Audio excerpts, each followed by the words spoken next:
শুভ সকাল সবাইকে। আজকে রওনা দিচ্ছি হচ্ছে সিরাজগঞ্জের উদ্দেশ্যে, যাব হচ্ছে গোলামের হোটেল যাব। আর রাস্তায় যে সমস্ত জায়গাগুলি আছে সেগুলো কভার করবো ইনশাল্লাহ। যত শুরুতে বলে রাখি, আমার বাড়ি টাঙ্গাইল ভুঁইয়াপুরে। আমি এখান থেকে রওনা দিচ্ছি। এখান থেকে গোলামের হোটেলের দূরত্ব 40 কিলোমিটার। যাই হোক, যাওয়ার সময় আমরা মোটরসাইকেল ফুল ট্যাঙ্কি লোড করে তারপরে বেরোচ্ছি। আপনারা বর্তমানে যে রাস্তাটাই দেখছেন, এটা হচ্ছে গোবিন্দেশ্বর হয়ে মানে যমুনা সেতু পর্যন্ত যাওয়ার রাস্তা এটা। এবং এই রাস্তার দুপাশে অসম্ভব সুন্দর গাছ, যা আপনার মনটাকে ভরে দেবে। তো যারা আপনারা ঢাকা থেকে আসবেন তারা এই রাস্তাটা পাবেন না। আর ঢাকা থেকে গোলামের হোটেলের দূরত্ব মানে এনআইপুরের দূরত্ব হচ্ছে 136 কিলোমিটার, আর ভুঁইয়াপুর থেকে দূরত্ব হচ্ছে অনলি 40 কিলোমিটার। তো দেখতে দেখতে আমি যমুনা সেতুর পূর্ব প্রান্তে চলে আসছি। আর এখানটার বাম পাশেই হচ্ছে যমুনা সেতু পূর্ব পাটের রেল স্টেশন। আমরা সেই সিগন্যালে এসে পৌঁছলাম। যাই হোক, ট্রেনের সিগন্যালে থাকা অবস্থায় কিছু তথ্য আপনাদের সাথে শেয়ার করি।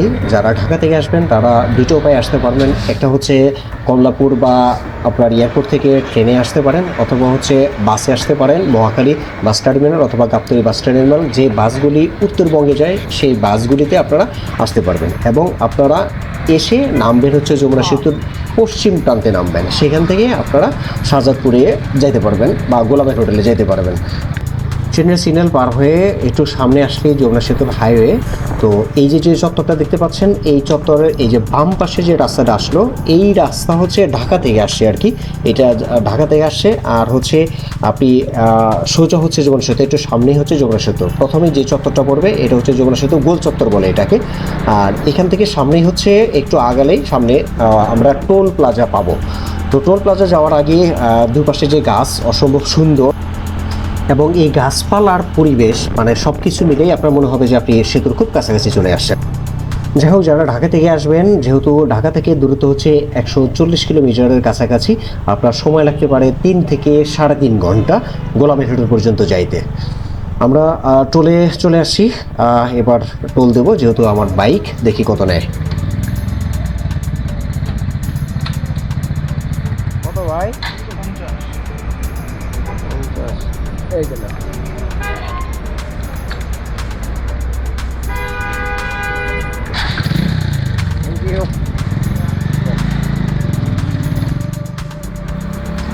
ঢাকা থেকে যারা প্রাইভেট কারে আসবেন অথবা মাইক্রো বাস করে আসবেন, তাদের টোল সম্পর্কে আমি ধারণা দিয়ে দিচ্ছি।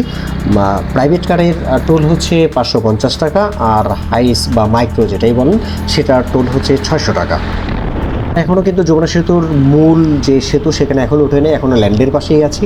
এই গাছপালা দেখতে পাচ্ছেন, এখনও ল্যান্ডের পাশেই আছি। এই যে এখন সেতুতে উঠে গেলাম। যেহেতু এখন বর্ষাকাল না, সেহেতু যমুনা সেতুর মানে নিচ দিয়ে অনেকটা চর পড়ে গেছে, পানির পরিমাণ কমে গেছে। সামনে গেলে হয়তো পানি পাবো আর কি।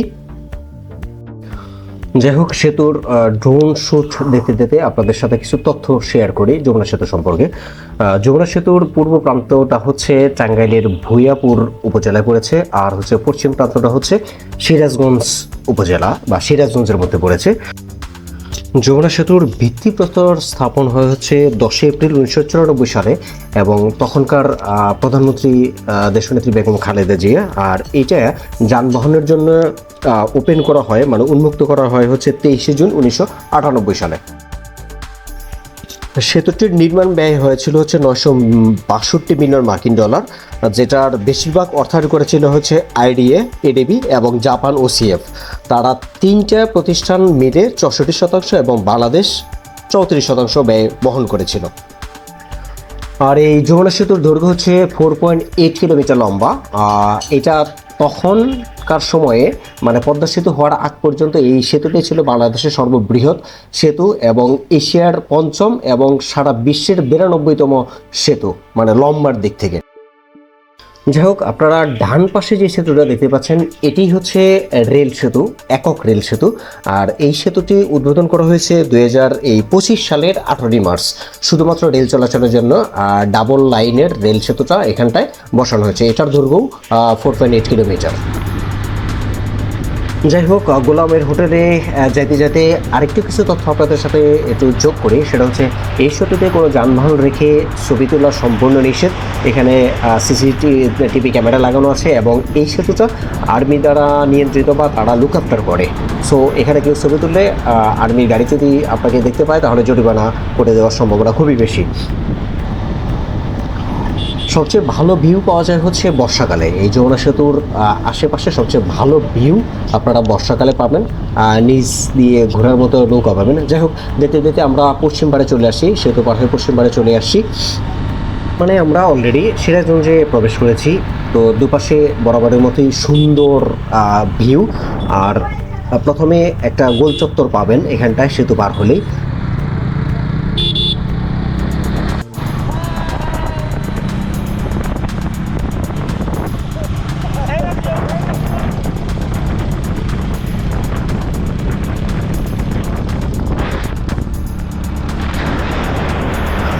একটা কথা না বললেই নয়, ঢাকা থেকে যারা আসবেন তার মানে হচ্ছে চন্দ্রার পর থেকে যে আপনি 4 লেনে ঢুকবেন, সেই চন্দ্রা থেকে নিয়ে এই সিরাজগঞ্জ পর্যন্ত দুর্দান্ত রাস্তা।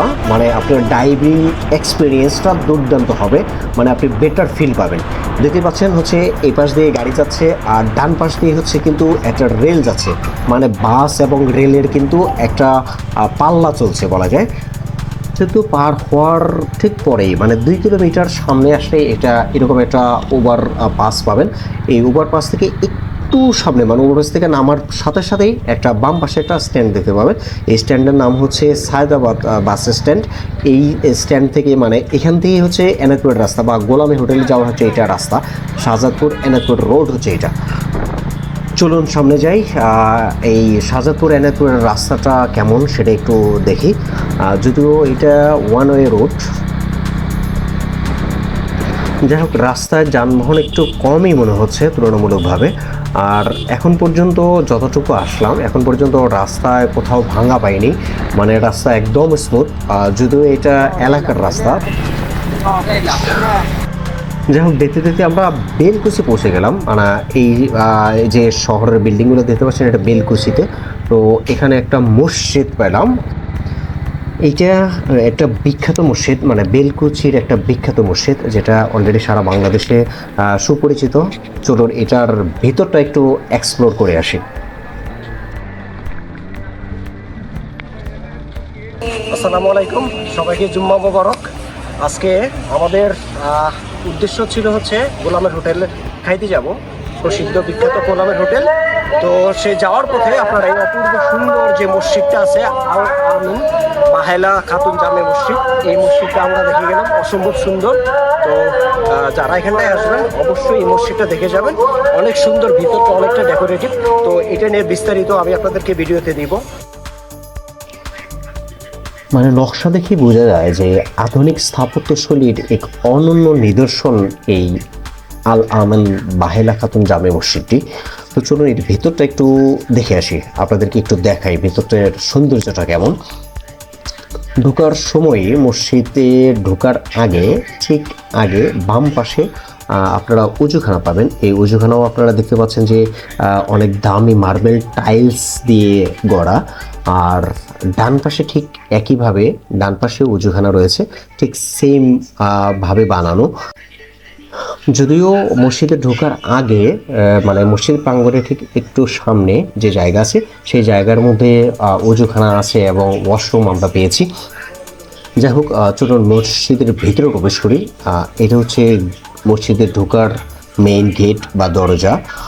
এটাতে ঢোকার সাথে সাথে দেখেন কি অপূর্ব সৌন্দর্য মসজিদটা। মসজিদে প্রবেশ করার সাথে সাথে মানে একটা অন্যরকম একটা প্রশান্তি ফিল হয় নিজের ভেতরের মধ্যে, যে কত সুন্দর, মানে একটা শান্তি লাগে। মসজিদ মানে আল্লাহর ঘর, এত সুন্দর করে বানানো হয়েছে। এখানটায় দামে দামি সব ইকুইপমেন্টসগুলো ইউজ করা হয়েছে, মানে টাইলস থেকে শুরু করে নিয়ে লাইটিং, কারুকাজ এত নিখুঁতভাবে এত সুন্দর করে সাজানো। আমি যদি একটু টপটারে আপনাকে একটু দেখাই, মানে টপটা কেমন সৌন্দর্য দেখেন, মাঝখানে কিন্তু সেই যে বসুন্ধরার যে মার্কেট সেটার মতো একটা টপ সেন্টার আছে, যেখানটা দেখেন অনেক উপরে একটা ঝাড়বাতি আর হচ্ছে নকশায় ভরপুর, মানে কারুকার্যে ভরপুর এই মসজিদটা। যাই হোক, আমি ক্যামেরা ঘুরিয়ে ঘুরিয়ে পুরো মসজিদের ভিউটা বোঝার জন্য আপনাদেরকে দেখাচ্ছি যে মসজিদটা আসলে কেমন বা কতটুকু স্পেস নিয়ে গড়া এই মসজিদটা। জাস্ট ক্যামেরাটাকে চতুর্দিকে ঘুরে দেখাচ্ছি আপনাদেরকে যে মসজিদটা আসলে দেখতে কেমন। তো ছোট হলেও মসজিদটা আসলে অসম্ভব সুন্দর। এটা আসলে বাস্তবে দেখলে যে শান্তি ফিল হয়, যে সৌন্দর্যটা, সেটা ক্যামেরায় অতটা আসে না। আসলে বেসিক্যালি সৌন্দর্যটা ক্যামেরা ওইভাবে আনা সম্ভব না। তো এই মসজিদটা অনন্য নিদর্শন, এই আধুনিক যে স্থাপত্য শৈলী সেটার অনন্য নিদর্শন এই মসজিদটা। এই মসজিদ দেখতে দেখতে কিছু ইনফরমেশন আপনাদের সাথে শেয়ার করি। এই মসজিদটা যিনি বানিয়েছেন ওনার নাম হচ্ছে মোহাম্মদ আলী সরকার। উনি এইখানকারই বাসিন্দা এবং এই গ্রামেরই বাসিন্দা, অর্থাৎ এই মসজিদটি মুকুন্দগাতি গ্রামে অবস্থিত। এবং উনি ওনার ছেলে আল আমান এবং মা বাহেলা খাতুনের নামানুসারে বা তাদের স্মরণে এটার নামকরণ করা হয়েছে আল আমান বাহেলা খাতুন জামে মসজিদ। এবং এটা টোটাল ল্যান্ড এরিয়া হচ্ছে 20.5 বিঘা। তো এই মসজিদটাতে যে বড় একটা গম্বুজ আছে, এই গম্বুজটা আপনারা দেখতে পাচ্ছেন, আর দুই পাশে যে ছোট সরু যে দুইটা মিনার আপনারা দেখতে পাচ্ছেন, এই মিনার দুইটার হাইট কিন্তু প্রায় 110 ফিট করে এক একটা। আর এই মসজিদটা হচ্ছে 3 তলা বিশিষ্ট। আর এখানে গড়ে প্রায় 5 থেকে 7 হাজার মুসল্লি নামাজ পড়ার মতো ক্যাপাসিটি এই মসজিদটায় রয়েছে। আপনাদের জ্ঞাতার্থে আরেকটু জানিয়ে রাখি, এই মসজিদটা কিন্তু বেলকুচিতে অবস্থিত। মানে বেলকুচি এনায়তপুরে যে রাস্তাটা, আমাদের লোকেশন হচ্ছে গোলামের হোটেল। আমরা সেখানটায় যাওয়ার পথে যে বড় দুইটা স্থাপনা আমরা পেয়েছি, একটা হলো যমুনা সেতু আর দ্বিতীয়টা হচ্ছে আল আমান বাহেলা খাতুন জামে মসজিদ। এই দুটো জিনিস আমরা তুলে ধরার চেষ্টা করেছি এই ভিডিওতে। তো এটা শেষ করে তারপরে আমরা আবার সামনে এনায়তপুরের দিকে রওনা দেবো ইনশাআল্লাহ। তো এনায়তপুরেও কিন্তু বড় দুইটি স্থাপনা রয়েছে, একটা হচ্ছে এনায়তপুর দরগা শরীফ, আর একটা হচ্ছে এনায়তপুর মেডিকেল কলেজ। যাই হোক, আমরা মসজিদটা কভার করে অলরেডি এনায়তপুর কাছাকাছি চলে আসছি। এনায়তপুর আসলে একটু জটলা পাবেন। আর ডান পাশে যে স্থাপনাটা দেখতে পাচ্ছেন এটা হচ্ছে মেডিকেল কলেজ, খাজা ইউনুস আলী মেডিকেল কলেজ বা হসপিটাল। এটা হচ্ছে নাম করা, সিরাজগঞ্জের মধ্যে নাম করা হসপিটাল এটি। এবং এখানে ভালো ভালো ডাক্তার, যতটুকু জানি ভালো ভালো ডাক্তার এখানে চিকিৎসা হয়। আমরা যাবো হচ্ছে গোলামের হোটেলে। তো হোটেল যাওয়ার রাস্তা হচ্ছে এটা, মানে আপনার যে ইউনুস আলী মেডিকেল কলেজ সেটার পাশের যে দেওয়াল, এই দেওয়াল ঘেঁষে আপনাকে যেতে হবে। এটা এই রাস্তাটা গেছে নদীতে, যমুনা নদী পর্যন্ত এই রাস্তাটা চলে গেছে। তো আমরা মোটামুটি মনে হয় চলে আসছি। পরিবেশ তো নাই।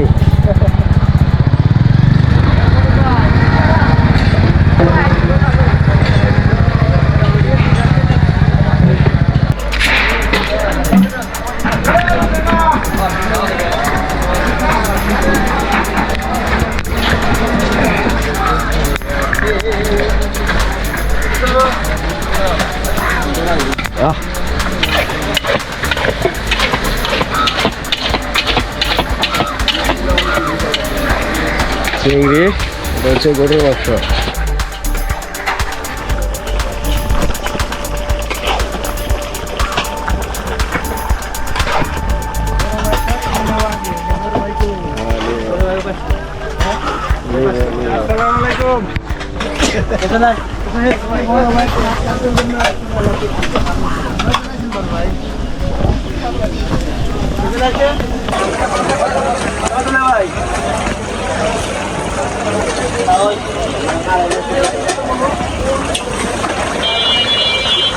গরুর মাংস, প্রবাস লাকড়ি চুলা।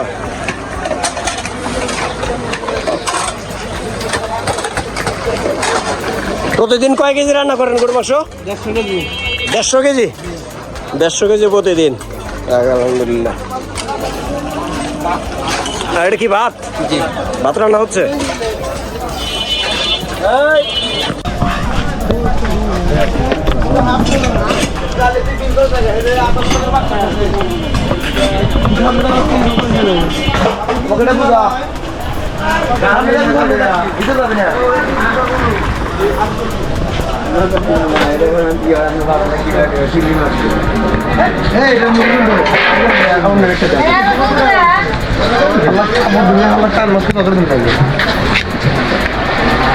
দুইটা মালিক কি আলাদা?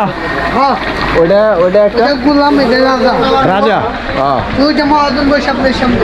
ও আচ্ছা আচ্ছা।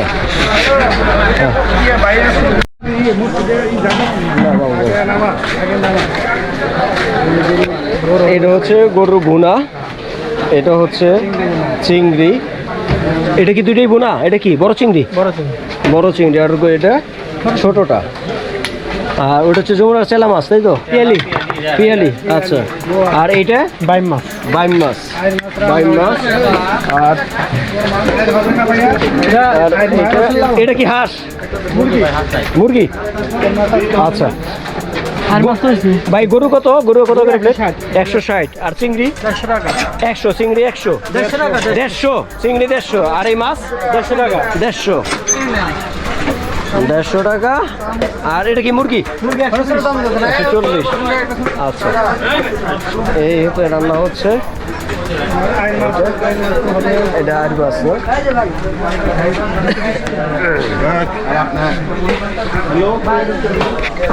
এই হচ্ছে টোটাল। একটা তথ্য আপনাদেরকে জানিয়ে রাখি, আমরা গোলামের হোটেলে এসে পৌঁছে হচ্ছে ঠিক 12টার কাছাকাছি সময়, যার কারণে এখানে একটু ভিড় কম পাচ্ছি বা একটু খালি, যেহেতু এখন রান্নাবান্না হচ্ছে, লাঞ্চের সময় এখনো পাইনি। এটা কি যমুনার? আচ্ছা, আর এটা তো রান্না হয়ে গেছে না? এটা গরু।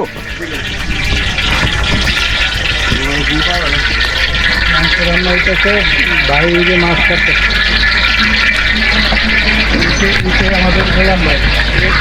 আসসালামু আলাইকুম ভাই, ভালো আছেন? আচ্ছা, আপনি তো গোলাম নাকি? আপনার নামেই তো হোটেল? যাক, আলহামদুলিল্লাহ। এটা কি যমুনার মাছ নাকি? এটা কি বোয়াল মাছ? আচ্ছা, আর নিজের হাতে রান্না করেন? আর আচ্ছা আচ্ছা আচ্ছা, সব এটা এখন রান্না বসাবেন, তাই তো? আচ্ছা, ধরেন ভাই, ধরেন, আমি একটু কথা বলি তাহলে দুপুরের সমস্ত খাবার ধরে। আচ্ছা, একটু আপনার সাথে একটু কথা বলি। এটা হচ্ছে এই প্রতিদিন আপনার এখানে কি ধরনের কত গরুর মাংস রান্না করেন? কত কেজি গরুর মাংস রান্না করেন? 100 কেজি। 105 কেজির মতো। আচ্ছা, আর কি কি মাছ আপনি করেন? মাছ ধরে না, গোয়াল বাগান যাই দিয়ে মাছ করতে তখন যে মাছ পাই। আচ্ছা, আর এগুলো বেশিরভাগ কি যমুনার মাছ? এর জমা ছাড়াবো না ভাই, যমুনা ছাড়াও মনে হয় না? আচ্ছা, চিংড়ি তো মনে হয় যমুনার না, তাই তো? না চিংড়ি জমুনারটা পাই ভাই, কিন্তু বর্ষার সময়। বর্ষার সময় এখন তার সবাই হারা বারো মিলে একটা চিংড়ি বাড়াইছে। এখন তো চিংড়ি এরকম পাওয়া যায় না আর কি। সবকিছু ওনার নিজের হাতেই করে, মাছ কাটা কোটা, রান্না টান্না আচ্ছা, সবকিছু নিজের আর হাতে। এমনি মোটামুটি প্রতিদিন কিরকম মানুষ খাওয়া দাওয়া করে আনুমানিক? 1000 সময় দিয়েছে 1000 প্লাস মাইনাস, মানে 1000 প্লাস মাইনাস শুধু দুপুরে? খাওয়া দাওয়া করে শুধু দুপুরে? আপনার কি এক বেলাই নাকি? হ্যাঁ, ধরেন 10টা দিয়ে খুললি আল্লাহ সন্ধ্যা সন্ধ্যা পর্যন্ত? যাক, আলহামদুলিল্লাহ, আলহামদুলিল্লাহ। আর হচ্ছে এই তাহলে এই মাছ আইটেমগুলোই আপনার বেশি চলে, তাই তো? আমি একজন একটা পছন্দ করে। আচ্ছা আচ্ছা, যাই হোক, তো আজকে নামাজ শেষে ইনশাল্লাহ আপনারা এনে খাওয়া দাওয়া করবো।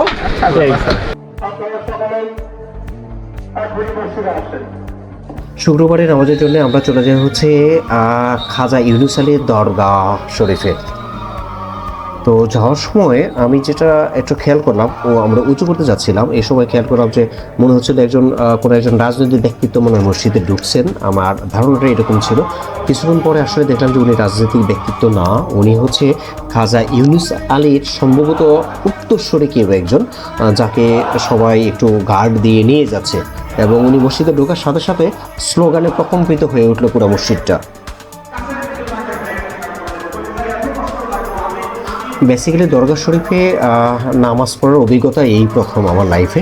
তো অনেক ভালো লাগলো মসজিদের পরিবেশটা দেখে, আর মুসল্লি, ভরপুর মুসল্লি।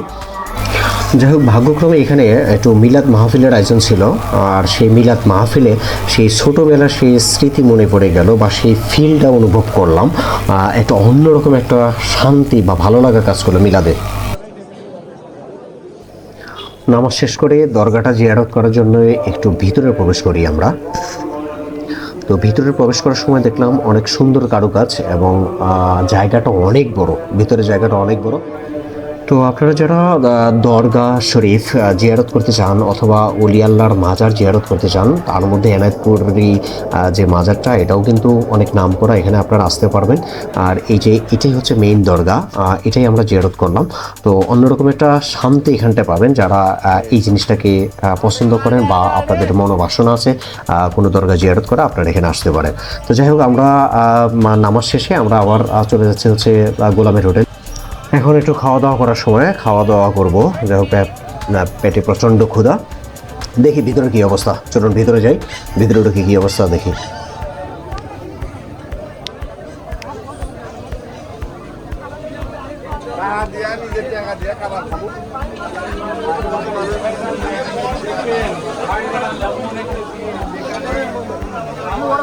খেয়াল করে দেখেন যে কি অবস্থা ভিড়ের, মানে নামাজের আগে একরকম পরিবেশ ছিল, নামাজের পরে দেখুন কি অবস্থা, মানে এখানে তিল ধারণের জায়গা নেই, এত ভিড়। যাই হোক, টেবিলে যারা খাচ্ছে তাদের একটা টেবিলে গিয়ে আমি সিরিয়ালটা দিয়ে বাইরে চলে আসি। এখানে এটা হচ্ছে গোলামের হোটেল আর এটা হচ্ছে খাজার হোটেল।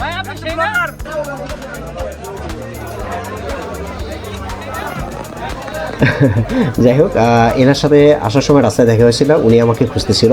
উনি সম্ভবত খুবই বিরক্ত এবং উনি এই ভিড় এবং উনি খাবার খেয়েছেন, সেই রিভিউ আমাকে দিয়েছেন।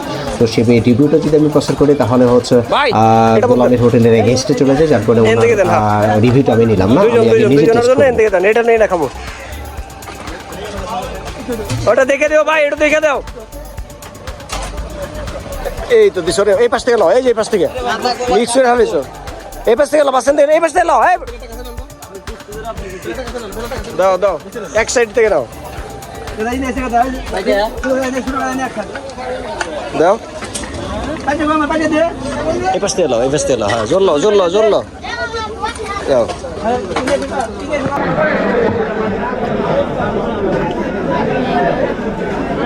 মাছ কোনটা গরম আছে এখন? নিয়ে মাছটা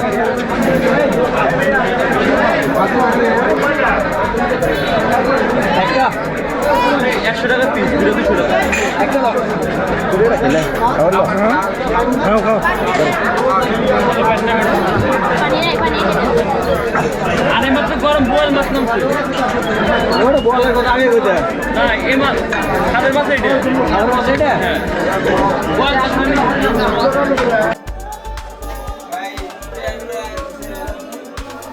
যাই হোক, খাওয়া দাওয়া শেষে বিখ্যাত গোলাম ভাইয়ের সাথে একটা সেলফি নিয়ে তারপরে আমি বেরিয়ে পড়ি। যাই হোক, এবার রেজাল্ট দেওয়ার পালা। খাওয়ার রেজাল্টটা কি বা কেমন লাগলো সেটা সম্পর্কে আপনাদেরকে একটু আমার মতামতটা, ব্যক্তিগত মতামতটা আমি আপনাদের সাথে শেয়ার করব।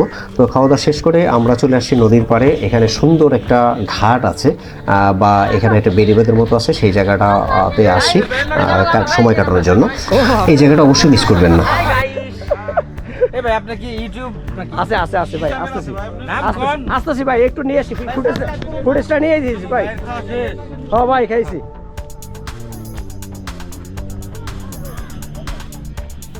তো যারা এই গোলামের হোটেলে খাইতে আসবেন, খাওয়া দাওয়া শেষ করে অবশ্যই নদীর পাড়টাতে আসবেন, নদীর পাড়ের বাতাসটা উপভোগ করে যাবেন। যাই হোক, গোলামের হোটেলে আমি খেয়েছিলাম হচ্ছে একটা চিংড়ি ভুনা, তারপরে হচ্ছে গরু মাংস, আর হচ্ছে আরেকটা হচ্ছে মাছ। তো চিংড়ি ভুনাটা আমার কাছে একেবারেই ভালো লাগে নাই, আপ টু দ্য মার্ক না। সে চিংড়ি মাছটা, যদিও এটা যমুনার চিংড়ি ছিল না, হয়তো টেস্ট ডিফারেন্ট হইতে পারে, বাট আমার কাছে ভালো লাগেনি। আর হচ্ছে গরু মাংসটা ভালো লাগছে, কারণ গরু মাংসটা রান্না হচ্ছিল, যার কারণে গরু মাংসটা বেশ ভালো লাগছে। আমি 10-এর মধ্যে গরু মাংসটা 9 দিব, আর চিংড়িটা 10-এর মধ্যে আমি 7 দিব। এই আর আরেকটা যে নদীর মাছ খেয়েছি, যে মাছটা আমার কাছে ভালো লাগছে, এটা আমি 10-এর মধ্যে 9 দিব। এই হচ্ছে টোটাল খাবারের রিভিউ হচ্ছে গোলামের হোটেল। আপনারা যারা ঢাকা থেকে আসবেন, শুধু গোলামের হোটেল খাওয়ানোর জন্য আসাটা আমার কাছে যুক্তিযুক্ত মনে হয় না। তবে সিরাজগঞ্জে অনেক ভালো ভালো জায়গা আছে দেখার মতো, বেড়িবাঁধ আছে, অনেক বিখ্যাত সুন্দর সুন্দর জায়গা আছে। সেই জায়গাগুলো যদি এক্সপ্লোর করার ইচ্ছা থাকে, যমুনা সেতু দেখার ইচ্ছা থাকে, টাঙ্গাইলটাকে ঘোরার ইচ্ছা থাকে, একদিনের ডে ট্রিপে আসতেছেন, তবে সিরাজগঞ্জের গোলাম হোটেলে আসতে পারেন। Thank you so much. আসসালামু আলাইকুম।